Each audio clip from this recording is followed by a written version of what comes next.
Hello everyone. आज से आपके कोरल ड्रॉ की क्लासेस स्टार्ट होने वाली हैं। इन सभी क्लासेस के अंदर आपको कोरल ड्रॉ के बारे में one by one step by step tutorials, tools और बाकी डिस्क्रिप्शंस भी दी जाएंगी।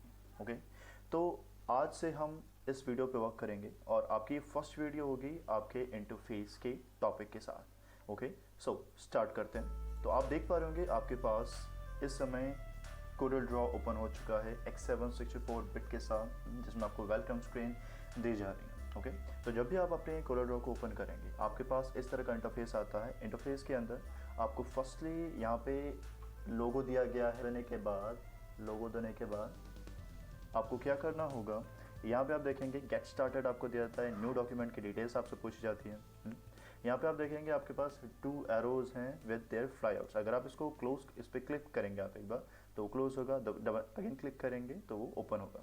तो जिसमें अगर आप देखेंगे आपके पास गेट स्टार्टेड है, यहाँ पे क्लिक करेंगे तो आपके पास ये ऑप्शन आएगा। अगर आप वर्क स्पेस पे क्लिक करते हैं, कोरल ड्रॉ आपसे पूछता है कि किस तरह का वर्क स्पेस आप चाहते हैं। यहाँ पे आपके पास कुछ डिफरेंट तरह के वर्क स्पेस होते हैं, लाइट, क्लासिक, डिफ़ॉल्ट, एडवांस और अदर।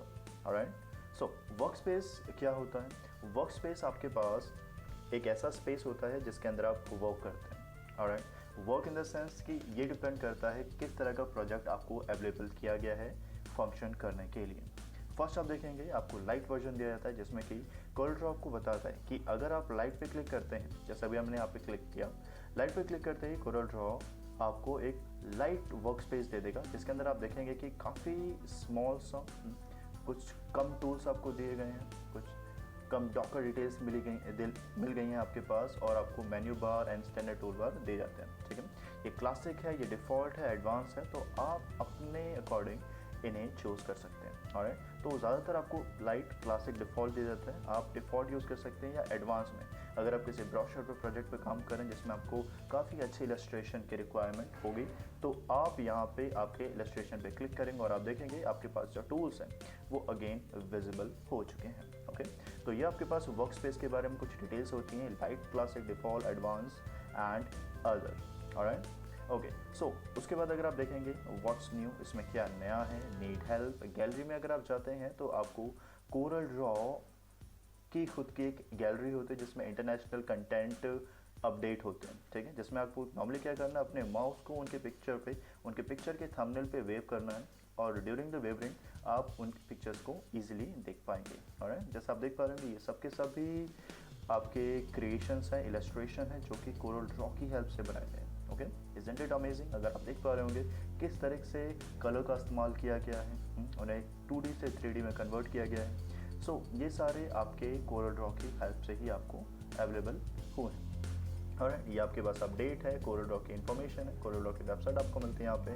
एंड देन अगर आपने कोरल ड्रॉ की मेंबरशिप ले रखी है तो आपको मेंबरशिप और सब्सक्रिप्शन के बारे में और जानकारी दी जाएगी। ऑलराइट, ओके, सो अब हम यहाँ पे देखते हैं गेट स्टार्टेड का आपके पास ऑप्शन आता है। आप इस पर क्लिक करते हैं। क्लिक करने के बाद गेट स्टार्टेड में आपसे पूछा जाएगा न्यू डॉक्यूमेंट बनाना चाहते हैं, न्यू फ्रॉम टेम्पलेट, किसी टेम्पलेट से आप न्यू डॉक्यूमेंट क्रिएट करना चाहते हैं, या कोई ऑलरेडी आपके पास डॉक्यूमेंट है जो आप ओपन करना चाहते हैं। ओके, सो इस टाइम हम स्टार्ट करेंगे न्यू डॉक्यूमेंट के साथ। आपको क्या करना है, न्यू डॉक्यूमेंट पे क्लिक करना है। क्लिक करते ही आपसे पूछा जाएगा कि आप एक न्यू डॉक्यूमेंट बनाइए जिसका आप नेम दे सकते हैं। तो यहाँ पे हम एक नेम यूज़ करने वाले हैं, प्रैक्टिकल। ऑलराइट, एक आपका ये प्रैक्टिकल बेस का डॉक्यूमेंट होगा। इस डॉक्यूमेंट में सबसे पहले आपसे पूछा जाता है प्रीसेट डेस्टिनेशन, कि प्रीसेट डेस्टिनेशन मीन्स कि आप जो आपका डेस्टिनेशन होगा, कि आप जो इसका प्रीसेट है वो किस डॉक्यूमेंट में प्रयोग करना चाहते हैं। आप एक कोरल ड्रॉ के डिफ़ॉल्ट में देखना चाहते हैं, किसी वेब पे देखना चाहते हैं default RGB Corel Draw default, तो आप इसे कस्टम कर सकते हैं। उसके बाद आपके पास इंफॉर्मेशन मिलती है साइज़ के बारे में। साइज़ को अगर हम देखते हैं तो आपको साइज़ काफ़ी तरह के होते हैं। अगर आप देखते हैं कि ज़्यादातर हम A4 साइज़ को ही इस्तेमाल करते हैं, क्योंकि A4 साइज़ आपकी नोटबुक, और आप देख पा रहे होंगे वीडियो के राइट में आपको एक पॉपअप मिल रहा होगा, एक पिक्चर आ रही होगी जिसके अंदर आपको A4 के बारे में एक इन्फॉर्मेशन दी गई है। ऑलराइट, ओके, तो हम आगे बढ़ते हैं। A4 में अगर आप क्लिक करेंगे तो आपके पास A सीरीज़ के, B सीरीज़ के, C सीरीज़ के, D, लीगल, लेटर, टैबलॉइड, ये सारी इन्फॉर्मेशन आपको दी जाती है डॉक्यूमेंट के बारे में। ओके, सो इन डॉक्यूमेंट की डिटेल्स के लिए एक वीडियो पे वर्क किया जा रहा है जिसके अंदर आपको डॉक्यूमेंट की डिटेल्स बहुत ही यूनिक और ब्रीफ में मिल जाएंगे। फिर अगर आप देखेंगे यहाँ पे आपको विद ओके, तो अगर आपको A4 साइज़ के बारे में और भी ज़्यादा डिटेल्स चाहिए तो आपको थोड़ा सा वेट करना होगा, आपके लिए उस वीडियो पे वर्क किया जा रहा है। ऑलराइट, अब आगे बढ़ते हैं। तो जैसा आपने देखा number of pages, number of pages क्या होते हैं, जैसे कि अगर आप किसी मैगज़ीन पे, किसी ब्रोशर पे वर्क करते हैं तो आप इस बात का पहले से ही डिफाइन कर सकते हैं कि कितने पेजेस आपको रिक्वायरमेंट होंगी आपके डॉक्यूमेंट के अंदर। इसी के साथ साथ अगर आप देखेंगे प्राइमरी कलर मोड कि किस तरह के कलर मोड आपको रिक्वायर्ड चाहिए आपके इलस्ट्रेशन के अंदर। RGB स्टैंड्स होता है और CMYK के आपके लिए होते हैं सियान, मैजेंटा, येलो, ब्लैक। दोनों में डिफरेंस क्या होता है कि CMYK आपका प्रिंटिंग पर्पस के लिए इस्तेमाल होते हैं और RGB आपके सॉफ्ट कॉपीज़ के लिए, सॉफ्ट एप्लीकेशन के लिए इस्तेमाल होते हैं, सॉफ्ट डॉक्यूमेंट्स के लिए यूज़ होते हैं, जिसमें कि RGB आपको जो कलर होते हैं उसकी ब्राइटनेस काफ़ी अच्छी करके देते हैं। ऑलराइट, तो अभी हम देखेंगे यहाँ पे RGB चेंज करके हम CMYK करेंगे, क्योंकि हमारे पास इलस्ट्रेशन जो बनती हैं वो ज़्यादातर आप प्रिंटिंग पर्पस के लिए यूज़ करते हैं। ओके, इसके साथ साथ आप देखेंगे रेंडरिंग रेजोल्यूशन। रेंडरिंग रेजोल्यूशन होता है कि आप जब भी आपकी फाइल को रेंडर करेंगे तो उसका रेजोल्यूशन 300 dpi में होना चाहिए। ओके, जिससे कि उसकी जो क्वालिटी होती है, रेंडरिंग क्वालिटी काफ़ी बेहतर होती है। इसके साथ साथ प्रीव्यू मोड कि आप किस तरह से प्रीव्यू करना चाहते हैं। प्रीव्यू मोड होता है कि आप आपके रेंडर करने से पहले ही उसका प्रीव्यू देखना चाहते हैं कि वो प्रीव्यू किस तरह से वो स्क्रीन पे विजिबल है, कितनी क्वालिटीज़ के साथ। तो क्वालिटीज़ डिफर करेगी अगर आप normal, enhance, pixel, crop, wireframe, simple wireframe का इस्तेमाल करेंगे तो। इसके साथ साथ कलर सेटिंग की कुछ डिटेल्स आपको मिल जाती हैं। कलर सेटिंग क्या करता है, कलर्स की कुछ आपको सेटिंग इन्फॉर्म करता है। ठीक है, ये हम आगे चल के देखेंगे जब हमें कुछ एडवांस इलस्ट्रेशन पे वर्क करना हो। उसके बाद डिस्क्रिप्शन है। उसके बाद आप देखेंगे do not show this dialogue again. ये एक डायलॉग बॉक्स है जो कि आपसे पूछा जाएगा कि आप इसको दोबारा देखना चाहते हैं या नहीं। अगर आप नहीं देखना चाहते तो इसे टिक कर दीजिए, अगर आप देखना चाहते हैं तो आप इसे अनटिक ही रहने दें। ओके करेंगे तो आपके पास आपके प्रैक्टिकल की डॉक्यूमेंट शीट है वो ओपन हो जाएगी। ऑलराइट, ओपन होने के बाद आप देखेंगे ये आपके पास जो एक एरिया है इसे ड्राइंग एरिया कहा जाता है, जहाँ पे आप कुछ भी ड्रॉ कर सकते हैं। ओके, और अगर आप देखेंगे इस ड्रॉ एरिया के बारे में काफ़ी क्वेश्चन से आते हैं कि अगर ये जो ड्राइंग एरिया है आप इस पर कुछ भी अगर आप इलस्ट्रेट करते हैं, कुछ क्रिएट करते हैं, कुछ आर्ट आप बनाते हैं तो आप उसे प्रिंट आउट कर सकते हैं। ओके, बट जो आपका अदर एरिया है, राइट, अगर आप इसको जूम आउट करेंगे तो आपके पास अदर एरिया भी है जहाँ पे आप वर्क कर सकते हैं। तो फिर आपके पास ये पेज बॉर्डर क्यों दिया गया है, तो अगर आप इस पेज लेआउट को, ऑलराइट, तो ये पेज बॉर्डर क्यों दिया गया है, अगर आप देखते हैं आपके ड्राइंग एरिया के अंदर कोरल ड्रॉ में तो हमें कुछ ऑप्शंस मिल पाते हैं। अगर आप देखेंगे आपके पास इन ऑप्शंस के अंदर अगर आप जाते हैं व्यू में, लेआउट के अंदर अगर आप व्यू पे क्लिक करेंगे तो आप देखेंगे पेज के सामने आपको एक ऑप्शन था पेज बॉर्डर, जिसको अगर आप अनटिक भी कर दें, आपने वहाँ से टिक हटा दिया, अगर आप देखेंगे अब ये कंप्लीट आपका एक प्रैक्टिस एरिया हो चुका है जहाँ पे आप अपने प्रैक्टिकल्स बना सकते हैं, जहाँ पे आप अपने प्रोजेक्ट्स पे काम कर सकते हैं। ओके, बिना किसी परेशानी के। ओके, तो अभी के लिए मैं यहाँ पे क्या करना चाहूँगा, व्यू में जाके पेज में जाके पेज बॉर्डर को हम इनेबल कर देंगे। ठीक है, जैसे कि आपको आपके इस प्रोजेक्ट के रिगार्डिंग किसी तरह की भी कोई परेशानी नहीं होगी। ओके, ऑलराइट, तो ये आपके पास आपके इस प्रोजेक्ट के रिगार्डिंग, इस प्रोजेक्ट बॉर्डर के रिगार्डिंग होता है। अगर आप यहीं पे अगर देखेंगे आपके इस प्रोजेक्ट के रिगार्डिंग, तो प्रोजेक्ट में आपको रूलर ऑप्शन भी दिया जाता है। रूलर में क्या होता है कि आप देखेंगे अगर आपने इस रूलर को अनटिक किया तो यहाँ से जितने भी रूलिंग ऑप्शन है वो यहाँ से डिसेबल हो गए और रूलर ऑन करने से रूलर इनेबल भी हो गए। रूलर ज़्यादातर वर्क करते हैं कि पेज के मिड पॉइंट, पेज के अलाइनमेंट्स को प्रॉपर करने के लिए, अलाइनमेंट्स पे आपके ऑब्जेक्ट को रखने के लिए। ओके, और यहाँ पे अगर आप इसको हटाना चाहते हैं क्लिक करके ड्रैग करके आप इन्हें रिमूव कर देंगे। ओके, सो ये आपके पास कुछ डिटेल्स होती हैं आपके ड्राइंग एरिया के रिगार्डिंग। अब आगे बढ़ते हैं। अगर आप देखेंगे आपके इस वीडियो में आपको जैसे इन्फॉर्म करना चाहेंगे, आपके पास ये कंप्लीट इंटरफेस में सबसे पहले आपके पास जो फर्स्ट ग्रिड आपकी होती है ये आपको कहलाती है मेन्यू बार की। उसके बाद नीचे वाली जो ग्रिड है ये आपकी कहलाई जाएगी स्टैंडर्ड बार। उसके बाद नीचे आपकी होती है ये प्रॉपर्टीज़ बार होती हैं, जिनके अंदर आपको हर एक टूल्स की प्रॉपर्टी मिलती है वन बाय वन। अगर आप देखेंगे जैसे जैसे मैं टूल्स चेंज कर रहा हूँ वैसे वैसे उनकी प्रॉपर्टीज़ भी चेंज हो रही है इस प्रॉपर्टी बार के अंदर। अब ये क्वेश्चन आता है कि अगर हमें ये प्रॉपर्टीज़ बार, ये स्टेटस बार जगह ऑक्यूपाई करते हैं हमारे इलस्ट्रेशन के दौरान, तो हम इसे रिमूव कैसे कर सकते हैं, या फिर अगर ये आपसे बाय मिस्टेक डिलीट हो जाते हैं, हट जाते हैं, तो इन्हें वापस कैसे लाया जाए।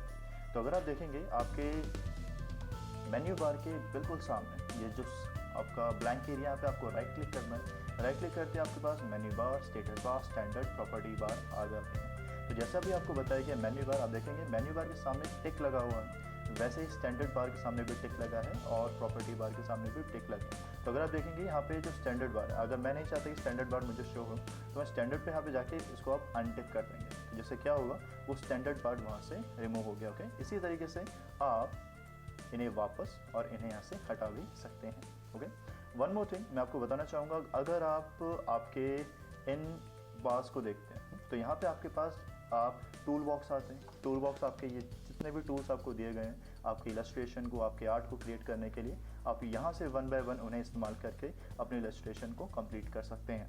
इसके बाद देखेंगे यहाँ पे आपके पास menu bar, standard bar, status bar, आपके जो नीचे जो बॉटम साइड में आपके पास होते हैं, ये जो आपके फुटर होते हैं, फुटर साइड में अगर आप देखेंगे आपको यहाँ पे डिटेल्स मिल जाती हैं, ये आपके स्टेटस शो करता है। स्टैंडर्ड हो गए हैं, प्रॉपर्टी बार आपको बता दिया, टूल बॉक्स आपको पता है। इसके बाद जूम में अगर आप क्लिक करेंगे आपके पास एक जूम पैनल यहाँ पे निकल आपके पास आ जाएगा। ठीक है, ये पर्टिकुलर एक जूम पैनल है। अगर आप देखेंगे कुछ यहाँ पे 51% जूमिंग है। और आपको मैं एक बात बताना चाहूँगा, अगर आपके pick tools normally zoom tool पे जाते हैं तो आप देखेंगे प्रॉपर्टी बार्स के अंदर उस जूम टूल की प्रॉपर्टी शो हो गई और वही सेम प्रॉपर्टी आपको विंडोज़ में भी मिल रही है।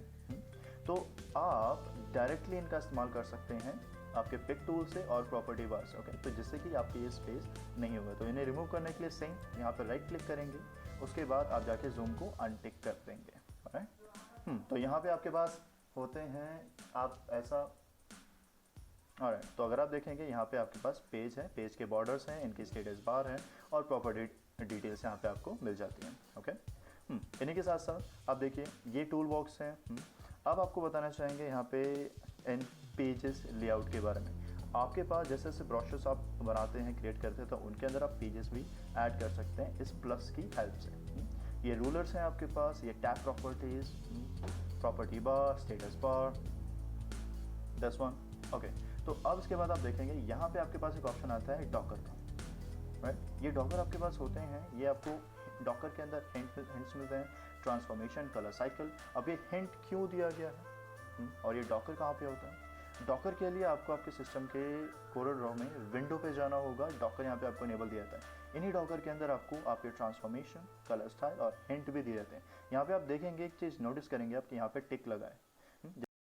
तो अब आपको बताना चाहेंगे इस डॉकर के बारे में। जैसे में हमने देखा कि विंडो के अंदर आप जाने के बाद आपने देखा कि डॉकर में जाके आप इन्हें हिंट को टिक और अनटिक करके यहाँ पे देख सकते हैं। अब हिंट का इस्तेमाल क्यों किया जाता है कोरल ड्रॉ में?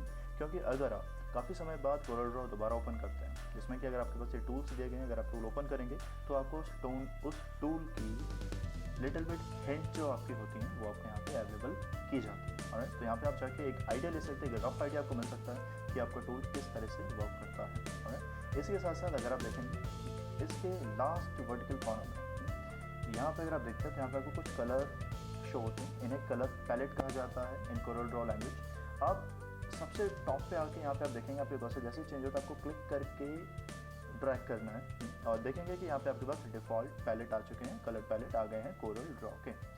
ये आपके क्या होते हैं, अगर आप कलर पैलेट का इस्तेमाल करेंगे तो आप देखेंगे कि कलर्स क्या करते हैं, आपके जो पिक्चर्स होती हैं, आप पिक्चर्स को कन्वर्ट कर सकते हैं बहुत ही फाइन डिटेल्स के अंदर कलर के इस्तेमाल से। तो जैसे आप देखेंगे हम ये भी चेक करेंगे कि किस तरीके से आप कलर्स को यूज़ करके ब्लैक एंड वाइट पिक्चर को पिक्चर्स में कर सकते हैं और बहुत सारी चीज़ें। तो अभी आपको मैं इसके अलाइनमेंट्स के बारे में बताना चाहूँगा। अगर आप क्या कर सकते हैं, आप अपने को पिक करके आप जहाँ ड्रैग करेंगे, आप ज़्यादातर देखते हो वर्टिकल में आपको अलाइनमेंट मिलती हैं, इसके साथ साथ आप इन्हें हॉरिजॉन्टल में भी रख सकते हैं। अगर आप यहाँ पे क्लिक करके रिलीज़ कर दिया, ड्रैग रिलीज़ किया, यहाँ पे आपको अलाइनमेंट मिल गई है। एंड अगेन जैसे ही माउस चेंज होता है उसको पिक कर सकते हैं। अगर आप यहाँ रखना चाहते हैं तो आप यहाँ रख सकते हैं। ओके, तो ये आपके पास ऑप्शन होता है कि आप अपने अकॉर्डिंग जैसे इलस्ट्रेशन वर्क करें वैसे आप इन्हें डी पोजिशन कर सकते हैं। इसके साथ साथ आप देखेंगे डबल एरो यहाँ पे अवेलेबल है। डबल एरो में क्या होगा, अगर आप डबल एरो पे क्लिक करेंगे तो आपको कोरल ड्रॉ और भी कलर पैलेट्स यहाँ पे इनेबल करवा देंगे। ओके, यहाँ पे आप दोबारा क्लिक करेंगे, राइट। आप देखते हैं कि यहाँ पे अगर आपने इन कलर पैलेट को बाहर की तरफ ड्रैग ड्रॉप किया, उसके बाद यहाँ पे आपको एक स्मॉल सा एरो होता है, उस पर क्लिक करने के बाद आप देखेंगे कि पैलेट के आपके new palette, open palette, close और सेव एज कर सकते हैं। आप अपने कस्टम पैलेट भी क्रिएट कर सकते हैं according to your illustration. Okay, so ये कुछ डिटेल्स थी आपके कोरल ड्रॉ के लिए, जिसके अंदर आपको आपके इस कोरल ड्रॉ की कंप्लीट इंटरफेस के बारे में इंफॉर्मेशन मिल गई। ओके, मेन्यू बार से लेके आपके डॉकर तक, कलर पैलेट तक, टूल्स तक, रूलर तक, टैब तक, किसी भी सॉफ्टवेयर को स्टार्ट करने से पहले आपको उसके इंटरफेस के बारे में इंफॉर्मेशन ज़रूरी है और आपको इन्हें रिवाइज भी करना होता है ऑन डेली बेसिस। और एक पिक्चर शो करना चाहूँगा। इस पिक्चर के अंदर आप देखेंगे कि आपको हर एक लेआउट की प्रॉपर नेमिंग और उनके बारे में लिटिल इन्फॉर्मेशन होगी और असाइनमेंट में आपको सारी डिटेल्स शेयर कर दी जाएंगी। Okay, thank you.